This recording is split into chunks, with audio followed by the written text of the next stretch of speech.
Mr. David Gao, you are the godfather of black comedy.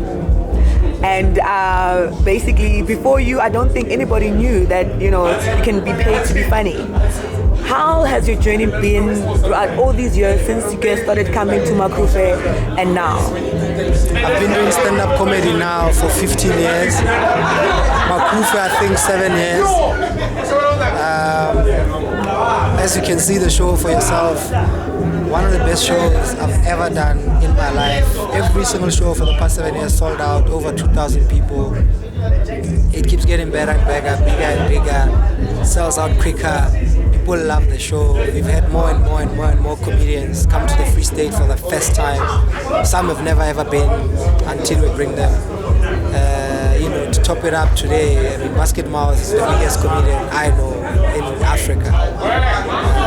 Definitely the biggest comedian in Nigeria. His shows are even 2 or 3 times as big, if not bigger than my show. That's what, for me, it's just meeting people, meeting comedians.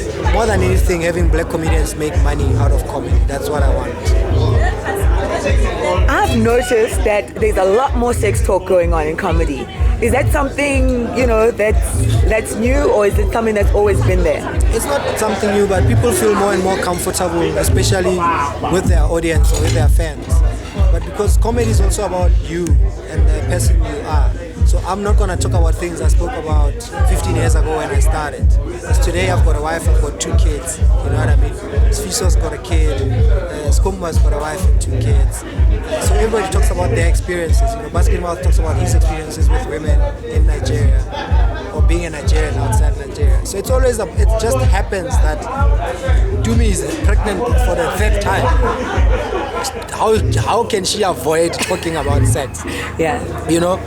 Sometimes it does get a bit much, especially depending on the crowd. Free State crowds, a lot of politicians, older people, a bit more conservative than your average younger crowd, BE types or your Joburg average everyday comedy crowd.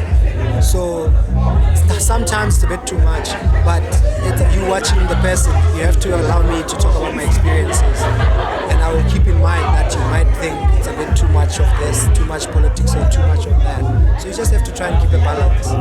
Do you know what they're going to do when they get up on stage, or are you always as surprised as we are? Do you just let them... The main thing is that they're funny and they're going to make people laugh.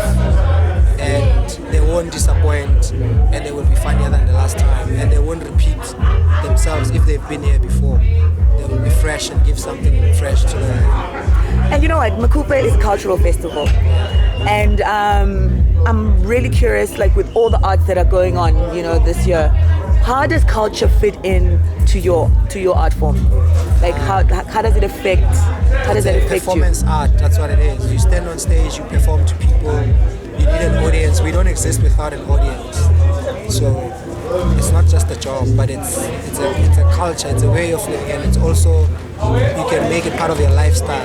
It's good for people to laugh. So we even have one more advantage. People need to laugh. It doesn't matter whether you're black or white or rich or poor. People need to laugh in life. So laughing is basically therapy. So in other words, you're a doctor. Well, thank you very much, David. Hey, pleasure. Really enjoyed it. Good luck with your publication and the launch. Thanks so much.